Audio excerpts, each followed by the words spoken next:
Dahil niyo siya guys. Hindi niyo mo na kakainin. Mako. Yan na. Kukunin ko lang yung bag ko. Kasi siya.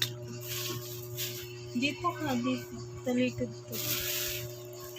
Ayan, huwag mo kakainin. Nakakawala.